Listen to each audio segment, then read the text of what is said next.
Guerre en Syrie, cela fait maintenant près de 2 ans qu'elle dure, 2 ans et 70 000 morts selon les Nations Unies, avec ce constat aujourd'hui accablant de l'ONU qui affirme bien qu'il y a des crimes de guerre et des crimes contre l'humanité commis évidemment par le régime syrien, mais également par la rébellion. 2 ans que se pose la question de l'armement de la rébellion. Faut-il, oui ou non, armer les rebelles? Apparemment, c'est toujours pas à l'ordre du jour, même si l'Union européenne a amendé ce lundi l'embargo sur les armes. Le médiateur des Nations Unies de la Ligue arabe, Lakhdar Brahimi, appelle à un dialogue entre l'opposition et une délégation acceptable, dit-il, du régime. Alors, est-il encore envisageable aujourd'hui de négocier avec le régime de Bachar el-Assad?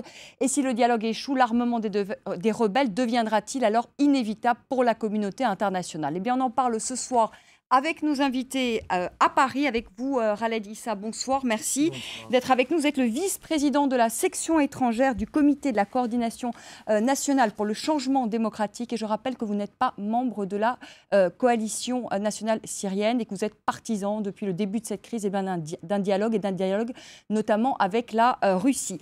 On va recevoir dans la deuxième partie du débat Monser Makous, qui est lui l'ambassadeur en France de la coalition syrienne. Avec nous sur le plateau déjà Christophe Ayad. Bonsoir. Vous êtes grand reporter pour le quotidien français Le Monde. Vous êtes rendu à plusieurs reprises dans le nord de la Syrie, une région donc dans la région en tout cas qui a été libérée par les rebelles. Frédéric Ponce, bonsoir. Vous êtes rédacteur en chef au service Monde à Valeurs Actuelles. Vous êtes auteur de l'Algérie, le vrai état des lieux, et c'est aux éditions Kalman Levy.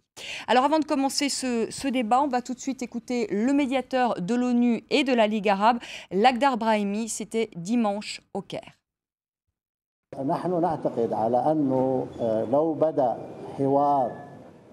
Nous pensons que si le dialogue commence, au moins au sein des Nations Unies, entre l'opposition et une délégation acceptable du gouvernement syrien, cela constituerait une lueur d'espoir pour la Syrie. Voilà, écoutez maintenant la réponse du ministre de l'Information syrien, c'était ce lundi. Ce dialogue aura lieu coûte que coûte. Il y a toutes les garanties. On accepte tous ceux qui ont quitté le pays. Tous les membres de l'opposition à l'étranger et qui souhaitent rentrer peuvent le faire n'importe quand. Ils ne seront poursuivis ni par la sécurité ni par la justice. Toutes les mesures ont été suspendues. Celui qui veut quitter le pays peut le faire, qu'il ait accepté ou non le dialogue. Il peut choisir de rester ou de partir.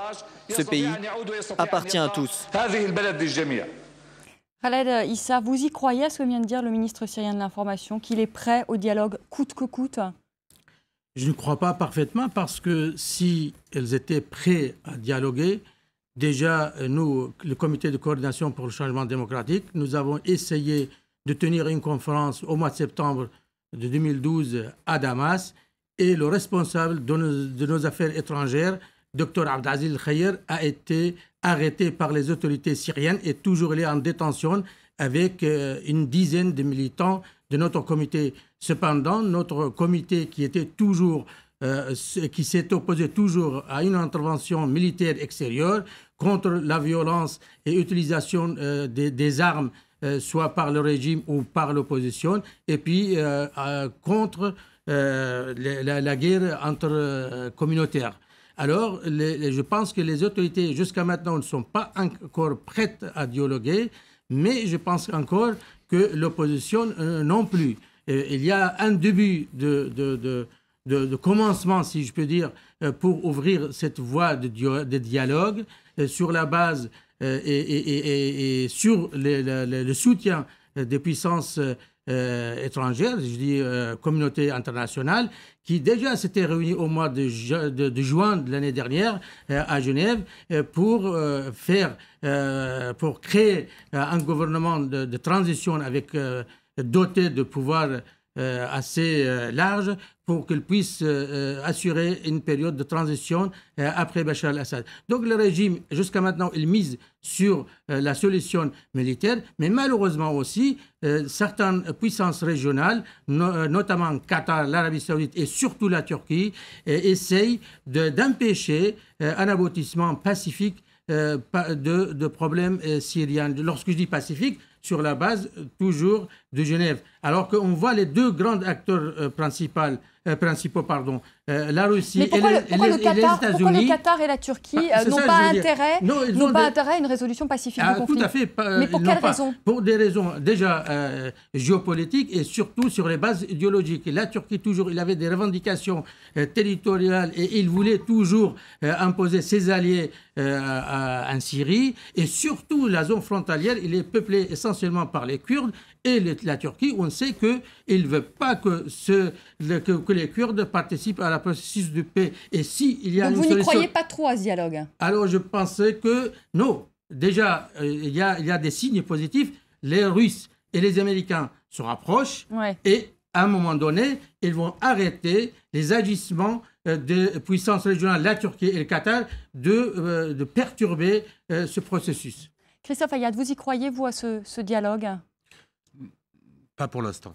C'est-à-dire que je pense que s'il y a dialogue, il ne sera pas forcément de bonne foi. Le régime estime qu'un dialogue est un dialogue sur les modalités de son maintien. Et l'opposition, s'il y a dialogue, veut discuter des modalités du départ de Bachar el-Assad. Et là-dessus, il reste une opposition de fond. Mais là où M. Aïssa a tout à fait raison, c'est qu'on voit peu à peu les deux grandes puissances que sont la Russie et les États-Unis se rapprocher avec une ambiguïté quand même de fond qui est Bachar el-Assad doit-il rester ou pas? Et là-dessus, ils ne se sont pas mis d'accord. Il y a une interprétation divergente des accords de Genève, enfin du moins de ce à quoi on a abouti à Genève au mois de juin dernier, qui est l'avenir de Bachar el-Assad pendant la période transitoire. On a parlé d'un exil, et notamment d'un exil à Moscou. Oui, mais lui, il n'en veut pas. C'est un peu ça le problème, c'est que même si Moscou lui disait demain, maintenant tu pars, il ne partira pas. Donc déjà, il y a ce problème-là. Alors, si jamais Moscou lui disait publiquement tu pars, il serait peut-être, il serait largement affaibli dans son propre camp et peut-être lâché par des proches. Maintenant, il y a un autre problème, c'est que après 70 000 morts et peut-être plus encore, lorsqu'on ira un jour enquêter, je ne suis pas sûr que beaucoup de Syriens soient prêts au dialogue. L'heure n'est pas tout à fait à ça. Apparaissent des signes de lassitude du conflit, mais on n'est pas encore à un épuisement tel que, de part comme d'autres, on s'assoit à une table et on dise bon, on peut continuer comme ça pendant des mois et on n'aboutira à rien d'autre qu'à s'entretuer. Chacun pense aujourd'hui encore que les armes peuvent lui donner un avantage, peut-être pas la victoire finale, mais un avantage tel. Je crois que côté rebelles, on continue à croire, je parle des rebelles sur le terrain, ceux qui se battent, ils croient à la victoire finale. Le régime, je pense, n'y croit plus. Ne croit plus à une victoire totale, mais il croit à une capacité à se maintenir et à maintenir une telle dose de nocivité, de menaces, qu'il pense pouvoir contraindre ses opposants à un compromis qui passe par sa survie, sur l'ensemble du territoire ou sur une partie du territoire syrien. On parlera plus tard de la fameuse option alaouite, qui serait le régime se réduit à l'attaquer autour de Latakia. L'attaquer ou du moins la montagne. Que l'attaquer, ça paraît compliqué. Mais voilà. Frédéric Pons, pourquoi cette offre de dialogue intervient maintenant? Militairement, ça veut dire quoi? Comme vient de le dire Christophe Ayad, c'est-à-dire que le régime croit qu'il n'est peut-être plus en mesure de gagner, en tout cas en rester à un état des faits. La rébellion, elle, pense encore pouvoir gagner. Est-ce que c'est possible encore ou finalement ils ne peuvent gagner ni l'un ni l'autre? Une remarque, cette offre de dialogue du régime syrien me paraît peu crédible quand on connaît les habitudes mauvaises de ce régime et les méthodes plutôt brutales. Les garanties offertes aux gens qui reviendraient me semblent extrêmement limitées et je ne m'aventurerais pas, si j'étais opposant syrien, à un retour à Damas pour dialoguer. Pour le reste, Christophe Ayad l'a dit et je crois réellement à cela, c'est que les deux camps, à l'heure actuelle, pour simplifier, les deux camps ne sont pas assez épuisés pour venir au dialogue. Ou alors, aucun des deux camps n'a pris le dessus. Si l'un des camps prenait réellement le dessus, le perdant serait peut-être un peu plus enclin à négocier, mais reste à savoir si le gagnant du moment serait d'accord pour ouvrir la négociation. Il ne le ferait que sous la contrainte, à ce moment-là, de ses principaux parrains, mettons la Russie pour le régime, et le Qatar, l'Arabie saoudite ou d'autres pour les rebelles. Je pense qu'on n'en est pas encore là, puisqu'on assiste sur le terrain à une évolution qui met presque à égalité, pas tout à fait, mais presque à égalité les belligérants. Et chacun pense pouvoir l'emporter encore aujourd'hui par les armes. On voit bien la progression des rebelles dans le nord, avec l'axe d'effort sur Alep, enfin, ça a été la frontière d'abord et sur Alep aujourd'hui. Le régime résiste plutôt bien, finalement. Il a perdu du terrain, il perd sans doute progressivement un peu de morale dans ses forces vives, mais pour l'instant, aucun camp n'a de genoux à terre. Le régime fléchit un peu, l'opposition divisée tient malgré tout. Il faudrait un effet d'accélérateur, soit politique, soit militaire, pour que ce dialogue puisse se nouer sérieusement. Seulement une note. Ce qu'il dit, c'est vrai, c'est que jusqu'à maintenant, les deux partis qui misent sur une victoire militaire, c'est vrai, il n'a pas abouti et à mon sens, il n'a pas de chance à aboutir. Alors, je pense que la communauté internationale, surtout les deux grandes puissances, se rendent compte. Déjà, l'État syrien comme État, ce n'est pas seulement le régime, il a été affaibli à tel point qu'il y a un risque d'effondrement de l'État et de l'extension de crise, de prolifération de cette crise dans les pays voisins de la Syrie. Et à ce moment-là, je pense que les deux superpuissances n'ont pas encore l'intérêt de se trouver dans une situation critique pour gérer, en tout cas, ils ne sont pas prêts. Et c'est pour ça qu'on peut comprendre le rapprochement. Déjà, la Syrie, regardez, pour la reconstruction du pays, on estime à 150 milliards de dollars. Donc, l'État syrien qui est disposé d'un moyen de nuisance régionale, maintenant, dans un état de faiblesse totale, il ne pourra plus jouer un rôle régional. Et puis, je pense que ces deux grandes puissances, les Américains et les Russes, à un moment donné, ils vont demander aux puissances régionales aussi d'arrêter l'armement des groupes armés. Christophe Ayad, un dialogue avec une partie du régime, avec la partie acceptable du régime, ça veut dire qui? C'est qui concrètement? Ça veut dire le vice-président Farouk Al-Shara, on va voir sa photo. Mais Farouk Al-Shara, comment on peut dire qu'il n'a pas de sang sur les mains? C'est quelqu'un qui a collaboré pendant des années avec le régime. Mais je pense que c'est tout le problème de cette proposition. Alors attention, une chose, c'est que la proposition ne vient pas du régime. La proposition vient à l'origine de Moaz El-Khatib, le chef de la coalition. Voilà, chef de la coalition nationale syrienne, qui a d'ailleurs fâché un certain nombre de ses partenaires qui lui ont reproché d'avoir tendu la main à un régime avec qui on ne parle pas. Il a probablement raison dans la mesure où, de toute façon, jusqu'à présent, rien n'avait bougé et il contraint le régime à apporter une réponse. Maintenant, si le régime était si à l'aise et uni que ça, il pourrait tout à fait envoyer des diplomates qui sont experts, voire champions, en noyage de poissons. Discuter pendant des semaines et à la fin rejeter sur la partie adverse qui n'est pas ultra professionnelle la cause de l'échec. Il se trouve que le régime a mis longtemps à répondre. Il y a eu une semaine de silence total. Et maintenant, on répond peu à peu par des porte-paroles qui disent « oui, nous sommes prêts au dialogue ». Et alors, à mon avis, on est en train d'essayer de recenser qui est prêt à y aller. Farouk Al-Shara... Oui, je demande sur Farouk Al-Shara, je vois qu'on voit son image, que c'est un homme qui compte. Il y a eu beaucoup de rumeurs aussi autour de lui. On a dit à un moment qu'il était sur le point de déserter, qu'après il était prisonnier du régime. Oui, c'est qui cet homme? Farouk Al-Shara est un homme gris qui a servi le régime pendant des années, mais qui n'a pas de responsabilité sécuritaire. Ce n'est pas lui qui ordonne les offensives. Il est absolument à l'écart de tout ça. Donc, d'une certaine manière, dans ce sens-là, il n'a pas de sang sur les mains, au sens où il n'a pas ordonné une offensive, il n'a jamais ordonné des arrestations, peut-être un meurtre ciblé d'opposants, mais ce n'est pas lui qui est un architecte de la répression. Et dans ce sens-là, il n'est pas le régime. Et c'est un peu ça le problème, c'est qu'on va discuter avec quelqu'un qui n'est pas dans le cœur du régime. Le cœur du régime, ça serait envoyer Maher el-Assad, le frère de Bachar el-Assad. Le cœur du régime, c'est 15 personnes. Plus un certain nombre d'officiers qu'on ne connaît pas, qu'on ne connaîtra jamais, qui ne sont pas très médiatiques. Mais envoyer Farouk Al-Shara, ça n'a pas beaucoup de sens.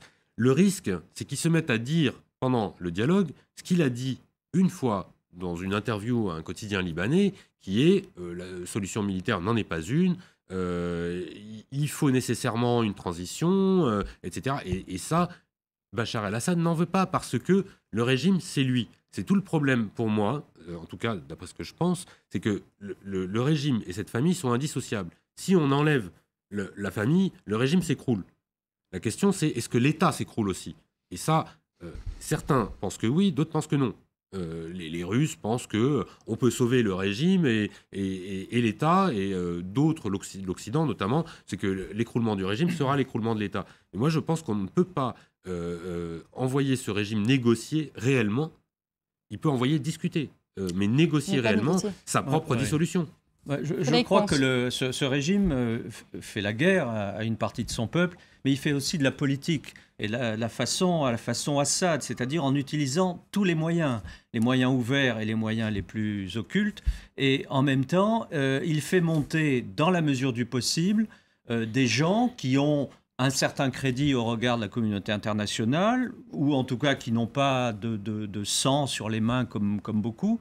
Et il les fait monter, il les fait parler, il les fait proposer pour voir un peu les réactions en face. En même temps, il gagne du temps. Il occupe le terrain médiatique, politique, diplomatique. C'est très astucieux. Ce que je crois, pour prolonger un peu de ce que vient de dire Christophe Hayat, c'est que ce régime ne peut pas se dissocier de ce clan, de la famille et de la communauté alaouite. Je pense que le jour où un coin est introduit par la volonté de quelques-uns qui seraient tentés de négocier dans leur coin, de réformer ce régime, c'est la fin. C'est comme tout système totalitaire, comme l'a été l'Union soviétique ou d'autres systèmes de ce type, le régime syrien ne peut pas transiger. Il tient tout ou rien. Et les Alaouites, dans l'histoire, sont obligés de tout tenir aujourd'hui, d'où cette tragédie et cette espèce de jusqu'au-boutisme un peu suicidaire pour la Syrie. C'est que si les Alaouites lâchent un peu de pouvoir pour négocier, pour s'entendre, tant bien que mal, avec une partie de l'opposition, ils savent qu'à terme, ils sont balayés, asphyxiés et rejetés vers ce qu'on appelle le canton alaouite, vers leur région, et ils perdront tout. Et dans l'histoire, quand les Alaouites n'ont pas été au pouvoir, en Syrie, ils ont été des citoyens de seconde zone. Ils ont ce souvenir. Dans les manuels scolaires, les petits Alaouites apprennent que quand ils étaient sous la férule des sunnites, en tout cas de la majorité sunnite, eh bien, ils étaient des citoyens de seconde catégorie. Ils n'avaient droit à rien, même pas à l'enseignement. Et il a fallu, bon, ça c'est l'histoire, que les Français arrivent pour que les Alaouites prennent conscience de leur force, de leur intelligence communautaire, et pour accéder au pouvoir. Aujourd'hui, ils l'ont, ils ne le lâcheront pas, parce qu'ils savent que s'ils le lâchent, ils sont rayés de l'histoire de ce pays. On va faire une petite pause de quelques minutes, le temps du rappel des titres. Je voudrais qu'on parle de la deuxième partie du débat, de cet amendement sur l'embargo des armes qui a été décidé aujourd'hui par l'Union européenne. Est-ce que c'est suffisant? Est-ce qu'il faut armer les rebelles? Comment enrayer la spirale de la violence? Est-ce qu'on peut encore arrêter cette guerre civile? Parce qu'aujourd'hui, on peut clairement parler de guerre civile en Syrie. À tout de suite.